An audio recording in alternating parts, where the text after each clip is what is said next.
Hey everybody, welcome back to Mind Keys. So good to see you all, and I'm super happy to have you here for this video.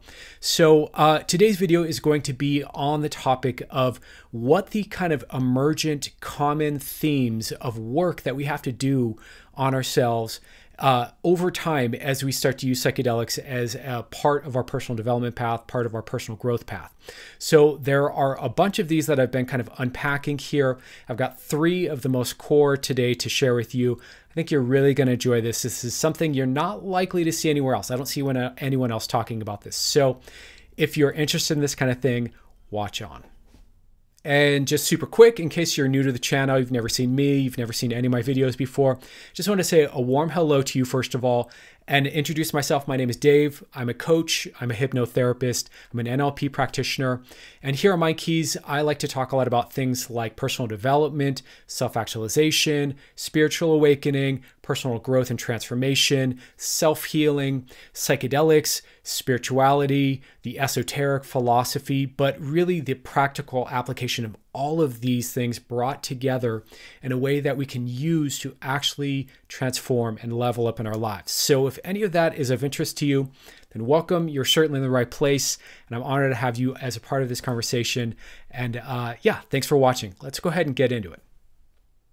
So I've been going through and taking everything that I've learned in the area of psychedelics, whether that's my own personal experiences and the decades of experience and the hundreds of trips I've had, whether that is all the things I've seen my friends go through, whether it's all the things I've learned about psychedelic science, spiritual models, psychology models, NLP, hypnosis. I've been trying to pull all of that together and boil that down into something that's really basic and fundamental and easy to communicate to you guys.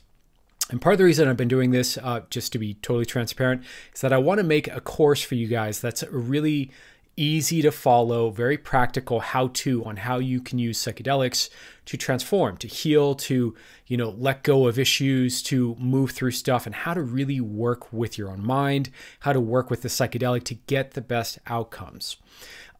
And really, it's also just something I want to know so that I can really kind of boil down and clarify my message here for you on the channel. So I've been going through this process, right? And as I've been trying to boil down all of this complexity, which there's so much of in the psychedelic space, because you're talking about the mind, you're talking about spirituality, you're talking about engaging the infinite, learning any kind of lesson that could be learned from that, and then bringing that into your daily life. So there's complexity at each step of the game here, right? And so as I've been going over this, I've been trying to just journal it out and articulate it and start to brainstorm this course. And I've been noticing that there are these kind of large scale themes that tend to arise for people, whether, this is stuff I've experienced or people I know, friends of mine, dialogues I've had with people, or stuff I've seen, people express online in terms of problems, challenges, sticking points, this kind of a thing. There's a whole set of kind of themes that I think are recurrent, consistent, almost predictable, large-scale, deep pieces of work that we have to do, whether you want to think of that psychologically or spiritually or emotionally or, just as a human being growing and awakening and evolving and transforming, there are themes that come up. And so what I want to talk about today in this video that we're about to dive into here are 3 of the themes that I've identified as being super common if you're going to be working with psychedelics on a regular basis. So this is for you if you're a newbie and you're kind of curious and interested in the space, you want to learn more about it, and you're like, well, what's going to happen to me over time as I take psychedelics more and more and more? This will answer that a bit. Or if you're someone who's on the path and you're in one of these processes, this may help you in terms of just articulating for you something that maybe you're kind of feeling unconsciously or is happening, but you don't have the words for, or you haven't realized it's actually a thing beyond just you. So it's my hope that what I'm about to share here will be useful for you no matter where you are in your path, and will be enlightening. There's a bunch of these, and I think they're just so interesting to look at and get deep with. So without further ado, let's talk about it.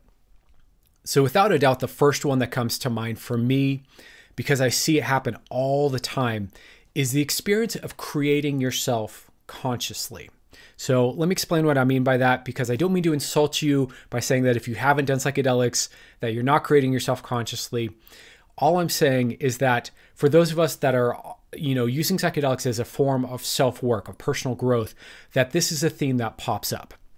So the first way that this tends to manifest for people is that we tend to have kind of a disruption or a falling away of our social conditioning that we grew up with as kids in whatever society we grew up in. So this can look like, realizing that some of the beliefs, the opinions, the attitudes, the fears, the drives, the orientations, the values that we've picked up from maybe our family, maybe from society around us, maybe just intuitively from media or whatever we've taken in, we start to realize that these pieces of social conditioning are often kind of low level, boring, absurd, not fulfilling, not really interesting, upsetting, disappointing. We have these kinds of moments of self-reflection on our social conditioning. And as we start to become aware of our own social conditioning, the kind of implicit awareness that arises out of that is that we've never really been all that aware of our social conditioning before. And now we're in a process of self-reflecting on these things that were kind of implicit and built in, that we just kind of absorbed from the world around us our entire time growing up. So it's really kind of fair to say that as we developed an identity, as we became a person with a personality, as we became adults, and as we became socialized, that entire process of learning all the social conditioning that came with that happened unconsciously. So generally speaking, most of our conditioning that we're carrying, most of our values, beliefs, it's all unconscious, right? And then all of a sudden you take a psychedelic, or you're on this path of doing psychedelics, and you start realizing, wait, no, I want to have choice over this stuff. I want to have choice over what I believe. I want to have choice over my worldview and how I want to relate to others. I want to have choice about which values from the culture that I grew up in I agree with and disagree with. I want to have choice about who I can become. I want to have choice about all kinds of different aspects of my internal experience, right?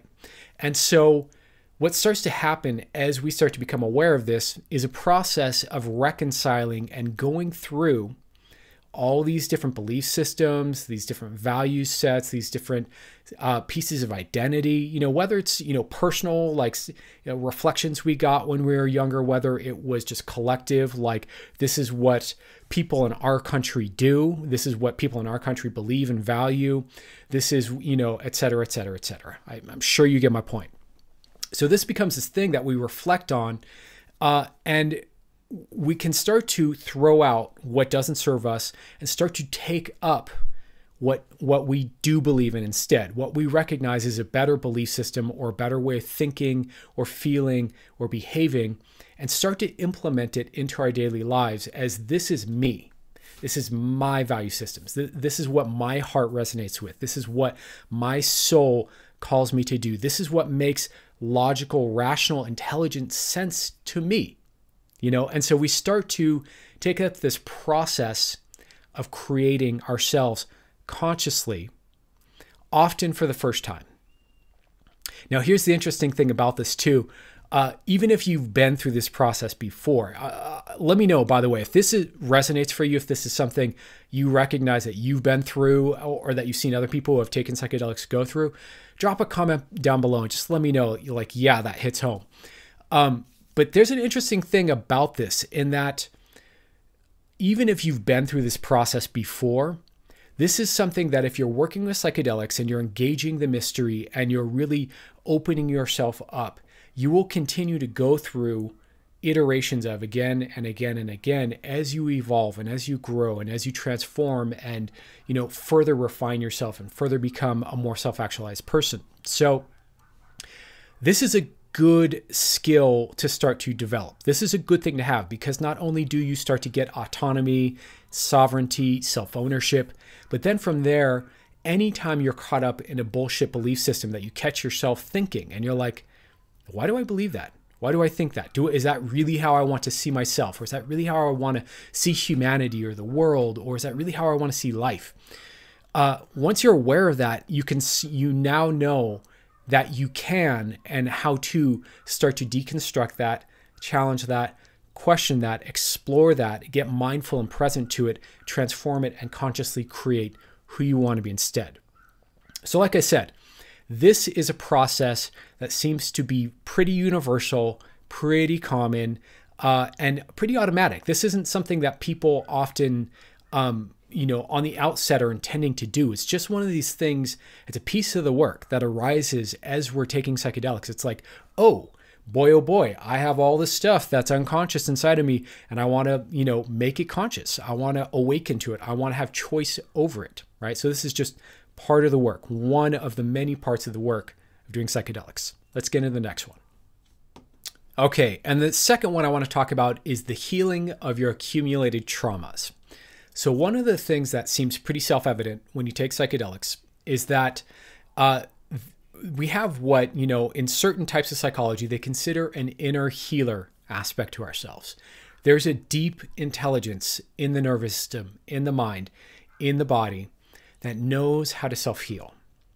It knows how to create what might amount to miracles or mysterious, unknown pieces of healing, right? This is a thing that in psychedelic therapy or in any, self-healing path that involves psychedelics, we are really calling upon this inner healer, this inner wisdom that's deeper than our conscious mind and our control systems that knows exactly what to do. This is, part of why I love hypnosis. Part of why I love NLP is that we get to work more directly with this deep reservoir of inner power and inner wisdom to transform and heal.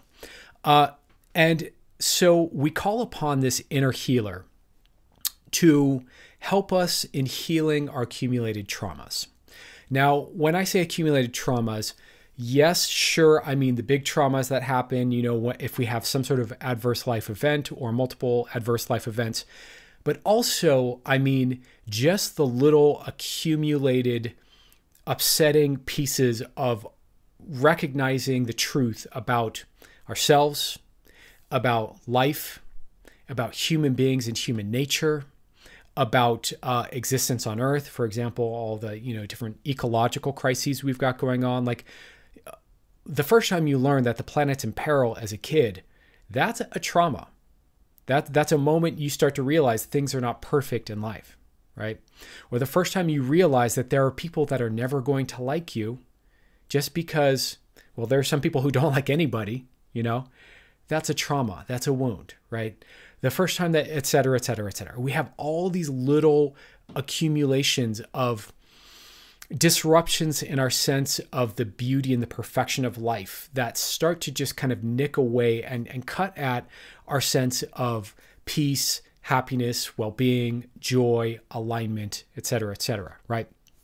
And as I've been doing more trauma work on myself and learning more about healing trauma for people and working with clients more and more, it's so uncanny to me how often, once the big events and the big traumas are out of the way, the big dramatic stuff that would be the obvious thing that would have impacted us, how often all of a sudden there's the revelation of all these smaller pieces of disappointment, pain, sorrow, suffering, unresolved things, things that like a lingering relationship with somebody where the person just kind of drifted away and there's no closure and these kinds of things, right? And so as you're taking psychedelics, another piece of the work for you that will come up is just the resolution, the cleaning up, the balancing out, the letting go of, the wiping away of all of these accumulated kind of smaller traumas. Now, like I kind of said in the section early on here, we have this inner healer, right? So what I've noticed happens is the inner healer with psychedelics, whether you're microdosing or macrodosing, will bring up things that need attention, that need conscious awareness, and that need acknowledgement and healing and resolution.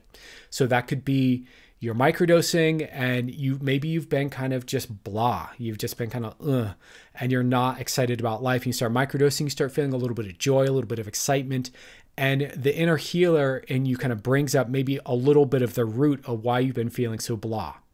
And it's just there for you to acknowledge and start to clean up, right? Or maybe you take a psychedelic and you're at a festival and you're hanging out with friends, you're having a good time, and all of a sudden you remember that person that broke your heart in 6th grade or whatever, that, and how much that impacted you.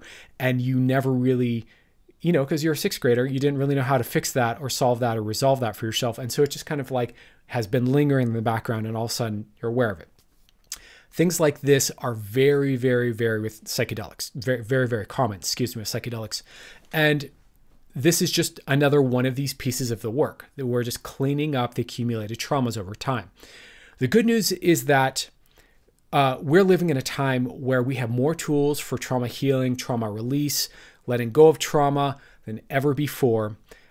You know, personally as a coach, I've learned tons of them, and these are tools I use with my clients all the time.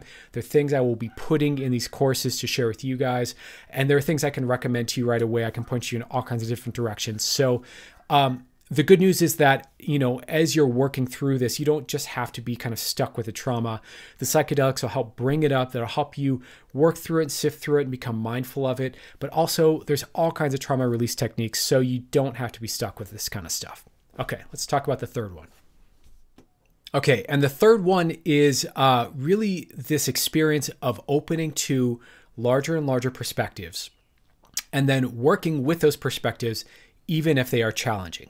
So there's kind of an old meme on the internet you may or may not have heard before, which goes something like, what has been seen cannot be unseen, right? So that's basically the principle here. Once you know something, you kind of can't unknow it, right?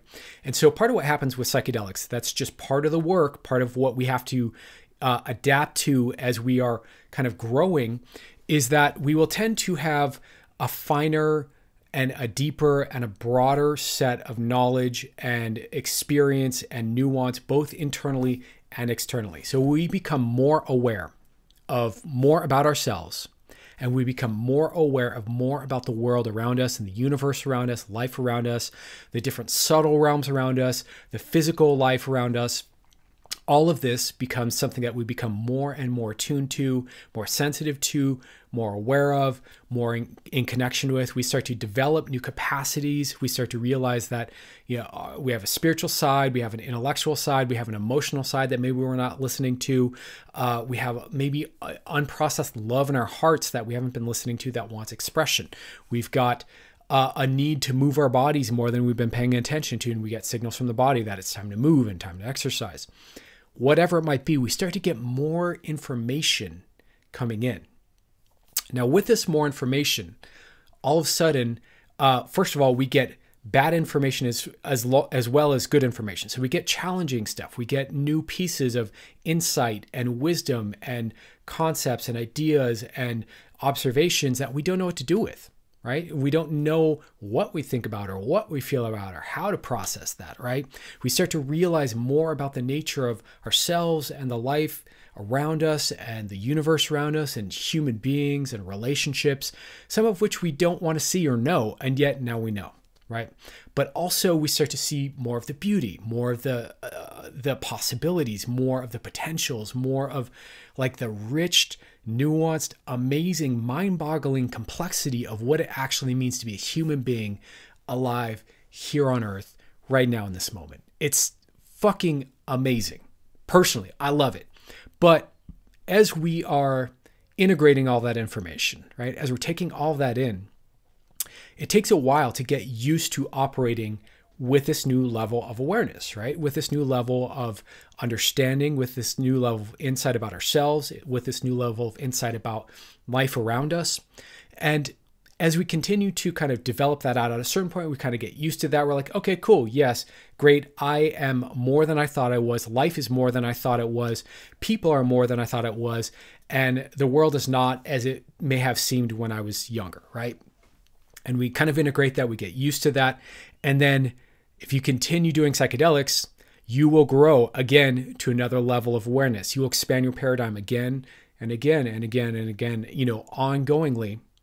And with that, you will concurrently learn new abilities, new skills, new wisdoms, but you'll also learn challenges. You're going to learn upsetting things. You're going to learn things you wish you didn't know. You're going to learn, perplexing puzzles about yourself or human nature.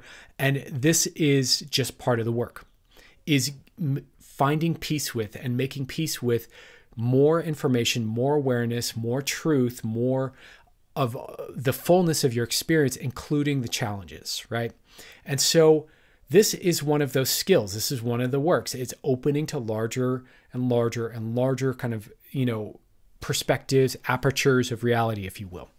And again, this is something that a lot of people don't talk about because I think there's a few reasons for that. I think some people kind of get to a certain level of consciousness, of expansion, and then they don't know how to integrate it. And then they just kind of try to ground it back down into something more practical and simple. Or they, there are other problems, like people will kind of expand their consciousness and they start to abandon the lower kind of truths of consciousness. Then they find these weird conflicts between the higher wisdom they've learned and the more practical wisdom they've learned. There's work here in terms of integrating all of that and growing and expanding, but retaining your wholeness and the depth and the broadness and the robust detail of who you really are, right? So that's the third one. Okay, so just to summarize really quick, we've got creating yourself consciously, we've got healing your accumulated traumas, and we've got opening to larger perspectives of reality, even if they're challenging, again and again and again. Now, I want to just kind of reiterate here that these aren't necessarily things that I think people take up consciously most of the time, or that I'm suggesting that you do. What I'm suggesting is that these are things that tend to naturally arise as things that you need to work through and do, and are part of the work of working with psychedelics. So I hope that kind of opens your mind to understanding a little bit more about this experience of personal development along a psychedelic path and what it entails. This is just 3 of at least 9 that I've identified. There's more. There's a lot of work involved in taking this much information in via psychedelic experience and learning how to use that to transform your life. But in my experience, there's no other game in town. This is the same thing you would experience if you were meditating, quite frankly, and you got serious about that. This is the same thing you would experience if you really tried to challenge yourself in terms of leveling up in some area of your life. You'd start to see a lot of these understandings. This is the kind of stuff you experience whenever you really take up a growth path. And in my mind, I really think of psychedelic use as kind of an accelerated, deeper, high-def, super vivid form of personal growth path. So so it is what it is, and it's just part of the territory. So I hope we all get used to it. I hope you get used to it. I certainly am getting used to it. And I hope you enjoy this. So if so, please consider liking, subscribing, interacting, dropping a comment. Let me know if this hit home for you, and I'll make more content like it. So anyways, all the best to you. Thanks for watching. Have a beautiful day, and until next time.